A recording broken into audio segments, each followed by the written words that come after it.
لیکن اللہ رب العزت نے اس کو عبادت کے اندر تبدیل کر دیا کہ یہ عبادت ہے، اور واقعی عبادت ہے۔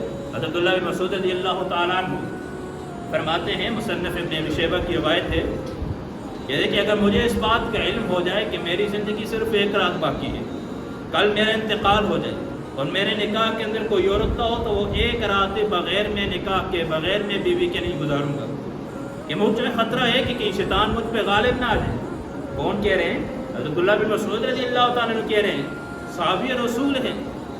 ایسا زمانہ ہے، پاکیزہ زمانہ ہے، کوئی فتنے فساد کی کوئی اتنا ہوا چلی ہوئی نہیں، کوئی نیٹ کا دور نہیں، موبائل کا دور نہیں کہ گناہ کے اندر مبتلا ہو جائے کوئی، پاکیزہ ماحول ہے، اللہ کے نبی کی تربیت یافتہ ہے، نبی علیہ السلام کے صحابہ کی حفاظت کی گئی ہے، گناہوں سے محفوظ رکھا جا رہا ہے، لیکن پھر بھی اتنا خطرہ ہے۔ اور ہمارے ہاں جہاں ہر طرف سے گناہوں کی ہوا چل رہی ہے، ہر طرف گناہوں کے مواقع ہیں، ہر طرف گناہ کی طرف دعوت دی جاتی ہے۔ موبائل کھول کے بیٹھے تو بیان سنتے ہیں، بیان سننے کے لیے اگر انسان بیان سرچ کرے گا تو سامنے پھر کچھ نہ کچھ اشتہار آ جاتے ہیں۔ موبائل کھولے پھر گناہ کی دعوت، تنہائی میں جائے پھر گناہ کی دعوت، بازار کی طرف جائے گناہ کی دعوت، جس جگہ بھی جائے گناہ کی طرف دعوت دی جا رہی ہے۔ اور ایسے ماحول کے اندر کس سے ایک بات بھی یاد آ گئی، کسی نے یہ مسئلہ پوچھا بھی تھا کہ دوسری شادی کے لیے پہلی بیوی کی اجازت ضروری ہے یا نہیں؟ پہلی بیوی کی اجازت ضروری ہے یا نہیں؟ یہ بات رکھیں، شریعت کے اندر مرد کو اللہ رب العزت نے 4 شادیوں کا اختیار دیا۔ کتنا؟ کہا کہ 4 سے ما طاب لکم من النساء مثنی و ثلاث و رباع، 4 شادیاں کر سکتے ہو، جو عورتیں پسند ہیں، جو آپ کو اچھی لگتی ہیں، ان میں سے 4 شادیاں آپ رکھ سکتے ہو، لیکن شرط یہ ہے انصاف والا، عدل والا معاملہ کرے تو تب، عدل والا معاملہ کرے تو تب۔ پہلی بیوی کی اجازت ضروری نہیں ہے، کیونکہ پہلی بیوی کے اختیار ختم۔ ہاں اگر اس کے دل کے اندر ہے یہ بات کہ میں دوسری بیوی لانے کے بعد انصاف نہیں کر سکوں گا، میں دونوں کے درمیان انصاف والا معاملہ نہیں کر سکوں گا، پھر تو اس کے لیے شرعاً جائز ہی نہیں ہے دوسری شادی کرنا۔ لیکن اب اس کو معلوم ہے پہلی بیوی کے حقوق ادا کر سکوں گا، میں دوسرے بیوی کے بھی حقوق ادا کروں گا، پہلی بیوی کے 100% حق ادا کر کے دوسری کی بھی 100% حق ادا کروں گا، پھر جائز نہیں، افضل یہ ہے کہ یہ 2 شادیاں کرے، 3 شادیاں کرے، 4 شادیاں کرے۔ کیونکہ اب تو دیکھیں نا کتنے ایسے گھر باقی ہیں جن کے اندر کتنی عورتوں کی عمر زیادہ ہوگی، کتنی بیوہ عورتیں پڑی ہوئی ہیں، کوئی شادی ان سے کرنے کے لیے تیار نہیں ہے۔ شادی کے اندر بھی دیکھتے کیا ہیں؟ شادی کے اندر کس چیز کو دیکھا جاتا ہے؟ ہمیشہ خوبصورتی کو دیکھا جاتا ہے۔ نوجوان ہیں، شادی کرنے سے پہلے ماں باپ کو کہیں گے ایسی لڑکی سے شادی کریں گے جو بہت خوبصورت ہوگی۔ بعض ماں باپ کے ذہن میں لالچ آئے گی ایسی لڑکی سے شادی کریں گے جو جہیز میں بہت سامان دیں گے، تو بہت زیادہ مال دیں گے۔ حدیث فرماتی ہے، حدیث کے اندر آتے ہیں تنکح المرأۃ لأربع، فرمایا کہ 4 وجوہات سے عورت سے شادی کی جاتی ہے۔ لمالیا، بعض لوگ ہوتے ہیں مال کو دیکھتے ہیں کہ بھئی اس کے پاس پیسہ ہو، مال ہو، جائیداد ہو، تاکہ بیوی کے نام پہ جو جائیداد ہے زیادہ آ سکے، وراثت کے اندر حصہ زیادہ ملے۔ لیکن خیر آج کل وراثت دیتا کون ہے اور کو؟ آج کل تو ایمان اتنا کمزور ہے، آج کل تو بھائی بھی اپنی بہنوں سے حصے معاف کروا دیتے ہیں۔ ماں باپ کو چاہیے اپنی زندگی کے اندر اس بات کے فیصلے کر کے جائیں، اس بات کے فیصلے کر کے جائیں۔ وراثت حق ہے، عورت کا حق ہے، اور حق ہم معاف کیسے کرواتے ہیں پتہ؟ ہمارے ہاں کیا ہوتا ہے، اب بہن کے پاس بھائی جا کے کہتا ہے دیکھیں نا پہلے احسانات گنوائے گا، میں نے تیری شادی کے موقع پہ یوں بھی کیا، فلاں جہیز دیا، اتنا سونا بھی بنا کے دیا، یہ بھی کر کے دیا، دیکھیں تیرے بچوں کے ساتھ یوں معاملہ کیا، فلاں معاملہ کیا۔ لیکن ابو کی زمین تھی، اتنی زمین آپ کے حق میں 5 مرلے آ رہی تھی، 5 مرلے اتنے ہوتے نہیں ہیں، آپ مجھے معاف کرتی ہو یا اگر چاہتی ہو تو میں دے دیتا ہوں، لیکن اگر معاف کر دو جیسے آپ کہہ دو اس طرح۔ اب ظاہر ہے وہ بیچاری بھائی کو کیا کہے گی، پہلے 600 احسانات گنوائے گا کہ میں نے یوں بھی کیا، میں نے یوں بھی کیا، میں نے یوں بھی کیا۔ اب بہن بیچاری کیا کہے گی؟ تو اس طریقے میں معاف نہیں ہوتا۔ اس طرح کوئی کہ بہن کہ نہیں بھائی تیرے بہت احسانات ہیں میرے اوپر، میں حصہ نہیں لیتی، ایسے تو نہیں ہو سکتا، ایسے تو معافی نہیں ہو سکتی۔ عورت کے نہیں، آگے اس کے بچوں کا بھی حق بنتا ہے۔ اس کے لیے یہ ہے کہ آپ اپنی بہن کے نام جائیداد کر لیں، کاغذات بہن کے ہاتھ میں دے دیں، پھر اس کے بعد بہن آپ کے گھر آ کے کہتے ہیں بھائی میں یہ تیرے نام دوبارہ کرنا چاہتی ہوں۔ دیکھیں نا کوئی بہن ایسے کر کے دیکھتی ہے؟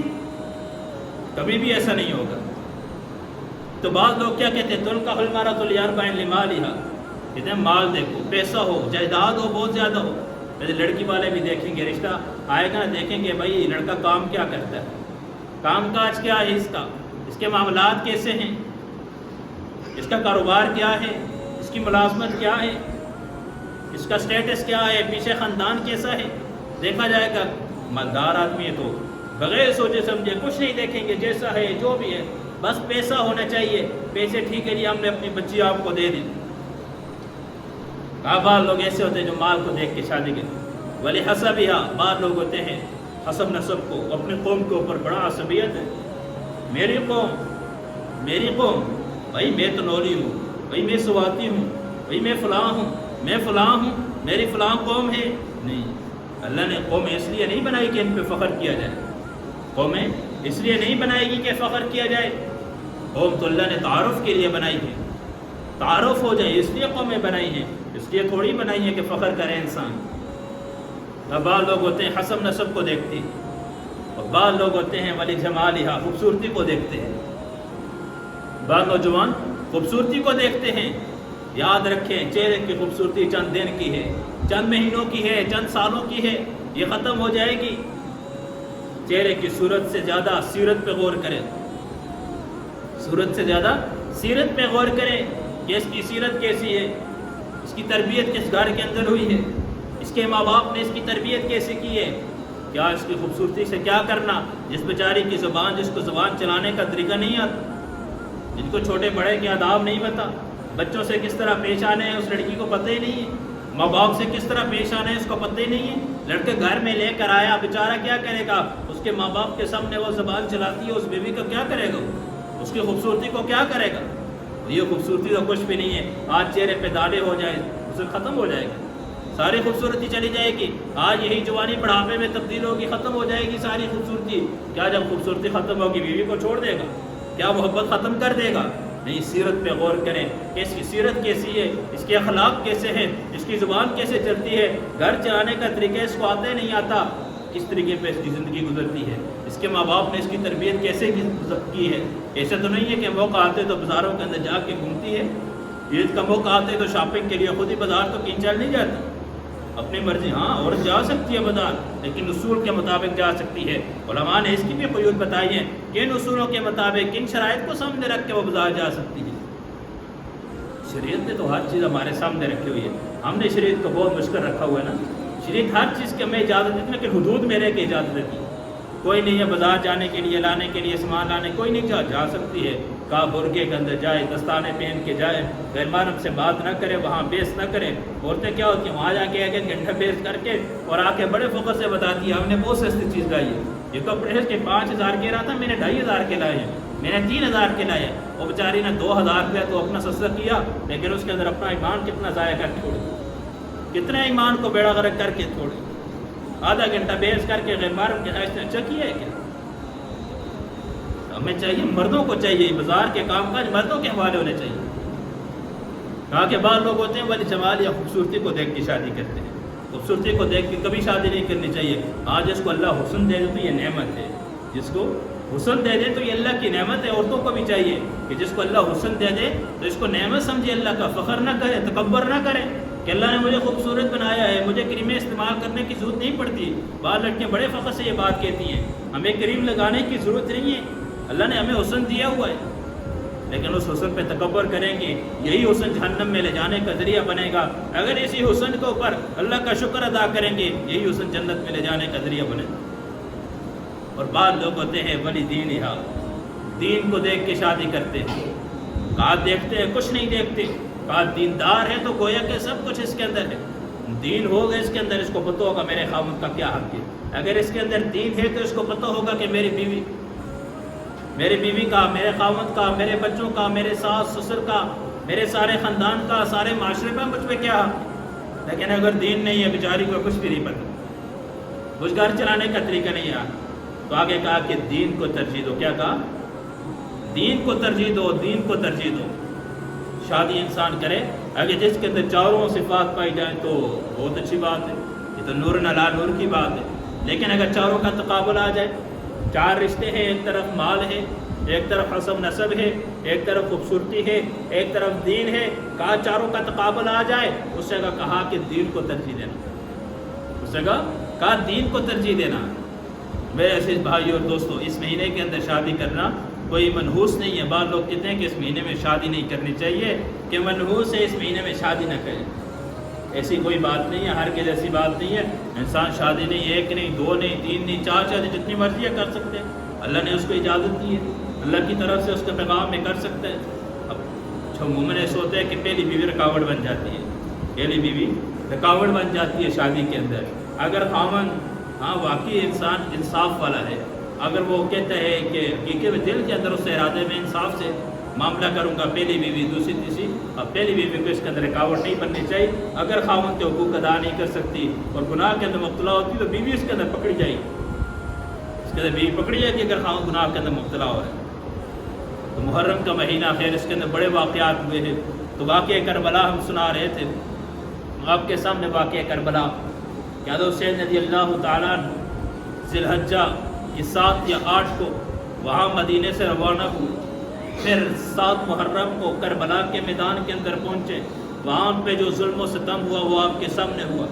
جو حضرت حسین رضی اللہ تعالیٰ نے 10 محرم کو شہید ہو گئے، سارا قافلہ شہید ہو گیا۔ امام زین العابدین، اللہ نے ان کو بچانا تھا، آگے نسل کو باقی رکھنا تھا، اللہ نے ان کو بچا دیا۔ بیمار تھے، ترس کھا دیا، چھوڑ دیا۔ حضرت زینب رضی اللہ تعالیٰ عنہ اب ایک طرف بھائی کی سامنے سر کٹا ہوا نظر آ رہا ہے، ایک طرف بھائی ہے شہید ہوا نظر آ رہا ہے، وہ 2 سال کا عبداللہ بھی سامنے دکھائی دے رہا ہے، وہ سارا کا سارا خاندان سامنے پڑا ہوا ہے۔ اس زینب پہ کیا گزر رہی ہوگی؟ وہاں سے جب یہ قافلہ یزید کے دربار میں گیا، 72 نیزے کی نوک کے اوپر 72 کے سر نیزے کی نوک کے اوپر، اور ایک ایک سواری پہ 3 کو سوار کیا ہوا وہاں سے لے کے جانے لگے۔ راستے میں ایک جگہ ایک گرجا ہے، وہاں جا کے پڑاؤ کیا، تھوڑے صبر کیا، ٹھہرے۔ گرجے کی دیوار پہ لکھا ہوا تھا کہ یہ امت جو حضرت حسین رضی اللہ تعالیٰ عنہ کو شہید کرنے والی، کل قیامت کے دن اسی حسین کے نانا سے شفاعت کی امید لیے بیٹھی ہوئی ہے۔ یہ کس طرح حضرت حسین کے نانا کا سامنا کرے گی؟ کل حشر کے میدان میں کس چہرے کے ساتھ نبی علیہ السلام کا یہ سامنا کرے گی، اور جا کے کہیں گے کہ ہماری سفارش کیجیے، ہماری شفاعت کیجیے۔ یہ قافلہ جب کربلا سے نکلا، راستے کے اندر ایک بوڑھی عورت سامنے آئی، پاس کچھ کھانا نہ، حضرت زینب رضی اللہ تعالیٰ عنہ کے پاس آئی، کہا مجھے پتہ چلا یہاں سے آل رسول جائیں گے، اہل بیت جائیں گے، نبی علیہ السلام کی آل یہاں سے گزرے گی، ان کا خاندان یہاں سے گزرے گا۔ میں نے یہ تھوڑا سا کھانا تیار کیا ہے، میں آپ کے پاس لے کے آئی ہوں۔ میں اماں جان حضرت فاطمہ رضی اللہ تعالیٰ عنہ کی خدمت کیا کرتی تھی، میں ان کی خادمہ تھی، ان کی کنیز تھی، ان کی باندھی تھی۔ ہاں مجھے وہ وقت بھی یاد ہے جب میں وہاں سے آ رہی تھی، اماں جان حضرت فاطمہ کی گود کے اندر 7 مہینے کی چھوٹی سی بچی تھی۔ حضرت زینب نے سر اٹھایا، آنکھوں سے آنسو آئے، کہا میں ہی وہی ہوں آج جس کے سامنے اس کے بھائی کے سر کو کاٹا گیا، آج جس کے سامنے اس کے بچوں کی لاشیں، اس کے بچوں کو شہید کیا گیا، میں ہی وہ زینب ہوں، وہی میں اماں فاطمہ کی گود کے اندر 7 مہینے کی اس وقت میں ہی تھی، جب آپ رخصت ہوئی تو میں ہی ہوں گی اس وقت۔ تو وہاں سے جب وہ گزرے، جب یزید کے دربار میں سامنے پہنچے، ابن زیاد پریشان تھا نا، سوچ رہا تھا۔ پاس والے کسی نے پوچھا کہ لگتا ہے کہ پریشان ہو، سوچ رہے ہو کہ نواسے رسول کو شہید کر دیا ہے، نواسے رسول شہید ہو چکے ہیں، اس سوچ کے اندر ہو؟ تو ابن زیاد کا جواب تھا، لوگ کہتے ہیں کہ یزید مبتلا نہیں تھا قتل کے اندر۔ ابن زیاد نے کہا کہ میں نے اپنی مرضی سے حضرت حسین کو شہید نہیں کیا، مجھے تو یزید کا حکم تھا، اگر میں حضرت حسین کو شہید نہ کرتا تو یزید مجھے قتل کر دیتا، میں تو اپنی جان کے ڈر کی وجہ سے یزید کے حکم کی وجہ سے حسین پہ تلوار چلائی تھی، ان کو شہید کرنے کا حکم دیا تھا۔ ہے جس وقت یزید کے دربار میں یہ سارا قافلہ اہل بیت پہنچے، ایک مجوسی بھی تھا نا، عیسائی تھا، ایک عیسائی سفیر آیا ہوا تھا یزید کے پاس۔ جب اس نے دیکھے کہ یہ سر نیزے پہ لائے گئے، پوچھا کہ یہ کون ہے؟ جب اس سفیر نے پوچھا، عیسائی نے کہا کہ یہ اللہ کے نبی کا خاندان ہے، یہ اہل بیت ہے، یہ حضرت حسین ہے، نبی علیہ السلام کا نواسہ ہے۔ تو یزید نے جب یہ کہا اس کو تو اس عیسائی سفیر نے کہا کہ بڑا افسوس ہے، بڑے دکھ کی بات ہے، ہمارے پاس ہمارے نبی عیسائی حضرت عیسیٰ علیہ السلام کے جو جانور تھا، جو گدھا تھا، اس کے ایک کھر ہمارے پاس تھا، ہم اس کی اتنی عزت کرتے ہیں، تو آپ کے پاس تو نبی کا پورا خاندان تھا، آپ کے پاس تو نبی کا پورا خاندان تھا، اللہ کے نبی کا نواسا آپ کے پاس تھا، آپ نے اس کو اتنے دردناک طریقے سے شہید کیا، آپ نے اس انداز سے اس کے سر کو نیزے کی نوک پہ چڑھا دیا، آپ نبی کا سامنے کس منہ سے کریں گے؟ جب سارے جو بیٹھے ہوئے تھے نا یزید کے سامنے، جتنے دربار کے اندر بیٹھے ہوئے تھے، جب وہ ساری بات اس نے لوگوں نے بھی سن لی، اس عیسائی کی بات ساری، تو سب کے چہروں کے رنگ بدل گئے، افسوس کے اظہار سارے کرنے لگے۔ تو یزید نے سیاستاً، بعض چیزیں سیاسی بھی ہوتی ہیں نا، سیاستاً یزید کہنے لگا کاش ابن زیاد حضرت حسین کو شہید نہ کرتا، کاش وہ میرے تک آنے کا راستہ نہ روکتا، کاش حسین میرے سامنے آ جاتا، مجھ سے بات کر لیتا، ہماری آپس میں صلح ہو جاتی کسی نہ کسی بات پہ۔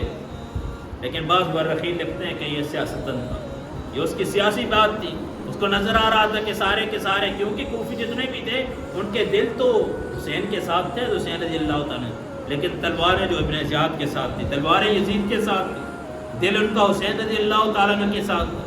امام زین العابدین کو قریب بٹھائے، کہا صاحبزادے بتاؤ کیا کہنا چاہو گے، کیا کہو گے؟ کہا میری 3 باتیں مان لی جائیں۔ امام زین العابدین نے بڑا زبردست خطبہ دیا، کہا میری 3 باتیں مان دی جائیں۔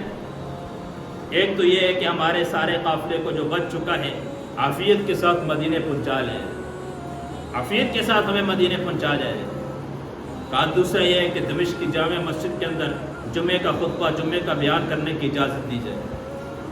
تیسرا جو ہے میرے ابا کے جو قاتلین ہیں، حضرت حسین رضی اللہ تعالیٰ عنہ کے جو قاتلین ہیں، جتنے بھی ہیں، ان سب کو ایک ایک کو پکڑ کے ان سے بدلہ قصاص لیا جائے۔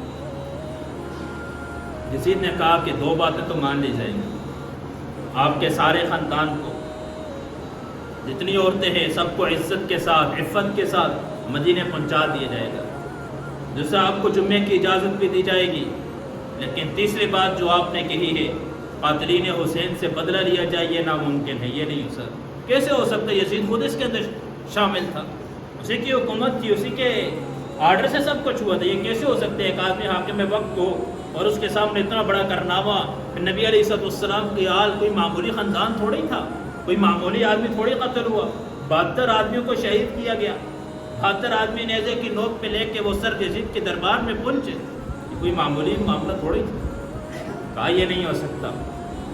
خیر جمعے کا دن تھا، امام زین العابدین ممبر پہ آ کے جب بیٹھے اور اہل بیت کے مناقب بیان کرنا شروع کیے، ظاہر کوئی معمولی دمشق کی جامع مسجد کے اندر امام زین العابدین ممبر کے اوپر ہے، اور یزید سے جو اجازت تھی وہ وقتی اجازت، وقتی ایک بات تھی، ورنہ تو وہ تو ان کے نانے کا ممبر تھا، وہ تو نبی علیہ السلام کا ممبر تھا، یزید کون ہوتے اجازت دینے والا؟ اس کی کیا ہمت اجازت دینے کی؟ وہ تو ہے ہی وہ سارا وہ خاندان ہی۔ جب آپ کے خطبہ دیا، خطاب کیا، اور جو آگے مجمع کی جو کیفیت تھی، جو ان کا رونا تھا، جو آنکھوں کے آنسو اور چہرے کا رنگ تھا، جب مناقب بیان کیے، اہل بیت کے مناقب فضائل بیان کیے، لوگوں کے دلوں کے اندر جب جوش بڑھا، جو آگ بڑھی، جب یزید نے وہ سارا معاملہ دیکھا تو اس کو اپنی حکومت خطرے میں پڑ گئی، اس کو اپنی جان کی پڑنے شروع ہوگی۔ اس نے ایک دم مؤذن کو اشارہ کیا، کھڑے ہو کے اذان دے دیں، فوراً اذان دی جائے۔ اب جیسے مؤذن ہوا اس نے کہا اللہ اکبر، اللہ اکبر۔ امام زین العابدین نے کہا اس میں کوئی شک نہیں، اللہ کی ذات بہت بڑی ہے، اس میں کوئی شک نہیں، اللہ واقعی بہت بڑی ذات ہے۔ اشہد ان لا الہ الا اللہ، اشہد ان لا الہ الا اللہ، کہ اللہ کے علاوہ کوئی معبود نہیں۔ ہاں زین العابدین نے کہا میں اپنے خون سے اس کی گواہی، میں اپنا سارا خاندان شہید کروا کے آیا ہوں، ہم نے اپنے خون سے اس کی گواہی دی کہ اللہ کے علاوہ کوئی معبود نہیں۔ اشہد ان محمد الرسول اللہ۔ جب یہ بات کی نا تو یزید کی آنکھوں کے اندر آنکھیں ڈال کے امام زین العابدین نے یزید کی آنکھوں میں آنکھیں ڈال کے کہا یزید سن لے مؤذن کیا کہہ رہا ہے، اشہد ان محمد الرسول اللہ، دیکھ لے تیرے نانے کا نام ہے اذان کے اندر یا میرے نانے کا نام ہے؟ وہ کل قیامت کی صبح تک یہی اذانیں اور یہی ممبر اور محراب حضرت حسین کی شان بیان کریں گے. انہی اذانوں کے اندر میرے نانے کا نام گونجتا رہے گا. تو وقتی طور پہ تو نے شہرت بھی حاصل کر دی, تو نے حکومت بھی حاصل کر دی, لیکن حقیقت کے لیے ہمیشہ ہمیشہ کے لیے تو مردار ہو چکا ہے. تیرا نام ختم ہو چکا ہے. حسین کا نام ہمیشہ باقی رہے گا. قیامت کی صبح تک حسین کا نام باقی رہے گا. اس کے یوں ہی محرم کا مہینہ آئے گا, حضرت حسین کی یاد تازہ ہوتی رہے گی. یزید کا تو قبر کا بھی معلوم نہیں ہے. بعض یہ کہتے ہیں کہ ایسی جگہ اس کی قبر ہے. بعض مرخین نے یہ بات لکھی ہے دمشق کی ایسی جگہ کے اندر جہاں سارے محلے کے لوگ جہاں کے گندگی وغیرہ کچرا وغیرہ جہاں ڈالتے ہیں اس کے نیچے یزید کی قبر ہے. حضرت حسین آج بھی ان کا مزار, آج بھی ان کی قبر کربلا کے میدان کے اندر موجود ہے. جب کہا اشہد ان محمد رسول اللہ, پھر وہ یزید کی آنکھوں کے اندر آنکھیں ڈال کے کہا یزید غور سے سن لے, تیرے نانے کا نام پکارا جا رہا ہے یا میرے نانے کا نام لیا جا رہا ہے. اس طریقے میں جب جلدی جلدی اذان ختم کی, پھر نماز ہوئی, اس کے بعد مدینے کا سفر ہوا. کیا وقت ہوگا جب یہ قافلہ مدینے میں روانہ ہوا, مدینے میں یہ داخل ہوا. مدینے والوں نے جب اس قافلے کا استقبال کیا ہوگا, ہاں 72 کو نیزے کی نوک پہ چڑھا کے جانے والا, 72 نیزے کی نوک پہ چڑھنے والے, جب یہ قافلہ مدینے کے اندر داخل ہوا, مدینے والے آ کے زینب سے پوچھا کرتے نا کہ حسین کہاں ہے. یہ سب وقت ہوگا تو صبر تو کرے نا. کہا زینب حسین کو کہاں چھوڑ آئی ہو, وہ عبداللہ کہاں ہیں, حضرت حسین کے بیٹے کہاں چلے گئے, حضرت علی کے بیٹے کہاں چلے گئے سارے. یوں اس طریقے پہ وہ ظلم کی داستان اور یوں ان کا مدینے کے اندر داخل ہونا. میرے عزیز بھائی اور دوستوں, اصل حقیقت یہ ہے کہ ہمیں ان کی سیرت بھی پڑھنی چاہیے کہ ان کی زندگی کیسی گزری ہے, ان کی زندگی کیسی گزری ہے. اہل بیت سے محبت ہر انسان کو ہے, کس کو اہل بیت سے محبت نہیں ہے. بعض لوگ کہتے ہیں کہ سنیوں کے اہل بیت سے محبت نہیں, لیکن ایسی بات نہیں ہے. اہل بیت سے محبت کا ہونا یہ تو اسلام کا حصہ ہے. اہل بیت سے محبت ہونا, اہل بیت سے محبت رکھنا اسلام کا حصہ ہے. اصل ہمیں ان کی سیرت کے اوپر چلنا چاہیے. حضرت حسن رضی اللہ تعالیٰ عنہ کو زہر دیا گیا, سارے اہل بیت کے ساتھ عجیب معاملہ. 3 مرتبہ زہر دی گئی حضرت حسن رضی اللہ تعالیٰ عنہ. جب تیسری مرتبہ زہر ہوئی نا, آنتیں بھی کٹ کی, تو اپنے بھائی حسین کو کہا کہ بھائی اب جو تیسری مرتبہ کی زہر تھی یہ بہت سخت تھی. کہا بھائی بتاؤ تو صحیح کون ہے زہر دینے والا. جانتے تھے لیکن راز رکھا, پردہ رکھا اور ہمیں یہ پیغام دیا. آج ہم کیا کرتے, کسی کی چھوٹی سی عیب, کوئی چھوٹی سی بات مل جائے, سارے محلے کے اندر ساری جگہ اس کو مشہور کرتے ہیں. آپ جانتے ہو فلاں نے, آج تو سوشل میڈیا کا زمانہ ہے, اٹھا کے نیٹ پہ دے دیتے ہیں. کسی کو گناہ کرتے دیکھا, ویڈیو بنا کے نیٹ پہ دے دی. میرے عزیز بھائی اور دوستوں, اس نے تو گناہ کیا ہی کیا. کیا معلوم ہو توبہ کر کے اللہ سے صلح کر دے, وہ اللہ کا دوست بن جائے. تو عیب پھیلانے والا, تو مشہور کرنے والا, ساری زندگی کے لیے اس کا مجرم بن چکا ہے اور گناہگار ہو چکا ہے. جتنے لوگوں کو پتہ چلے گا تو گناہگار ہے. کہا بھائی بتا کون ہے. کہا بھائی کیا کرو گے, قتل کر دو گے. کہا بدلہ تو لیں گے, بدلہ تو لیں گے, بتاؤ ہے کون. کہا اگر وہی ہے جو میرا گمان ہے پھر تو رب کے برگاہ میں پیش کروں گا. ہر معاملے کا انسان بدلہ دنیا میں نہ لے, کچھ معاملوں کو رب کی برگاہ کے لیے چھوڑ دے, کچھ معاملوں کو اللہ کے دربار میں چھوڑ دے. بعض لوگ ہوتے ہیں کوئی بات ہو جائے آپس میں نا, دیکھے کہ میں اللہ کے سامنے پیش کروں گا, میں اللہ پہ معاملہ چھوڑ دیتا ہوں. یہ بڑا سخت جملہ ہے. ہم کیا چھوڑ یار, تو بڑا بزرگ آیا ہے. کیا کہتے ہیں, تو بڑا بزرگ آیا ہے, تو کون ہوتا ہے. نہیں, یہ بہت سخت معاملہ ہے, یہ بہت سخت بات ہے. کل قیامت کے دن اللہ رب العزت کی برگاہ میں حاضر ہوں گے. پھر اللہ پوچھیں گے بتا, ایک ایک ظلم کا بدلہ لیا جائے گا, ایک ایک سے بدلہ لیا جائے گا. تو کہا کہ بھائی اگر وہی ہے جو میرے دل کے اندر ہے جس نے زہر دیا, پھر معاملہ میں نے رب پہ چھوڑ دیا, اللہ کی برگاہ میں پکڑوں گا. اگر وہ نہیں ہے تو ایک بے جان کو میری وجہ سے تہمت لگ جائے, اس کو قتل کیا جائے, اس لیے اس کو راز ہی رکھ دیا. تربیت یافتہ تھا نبی کا سارا خاندان, نبی کی گود میں پرورش پانے والے وہ سارے کے سارے تربیت یافتہ تھے. اللہ ہمیں ان کی سیرت پہ چلنے کی توفیق عطا فرمائے. وآخر دعوانا الحمدللہ.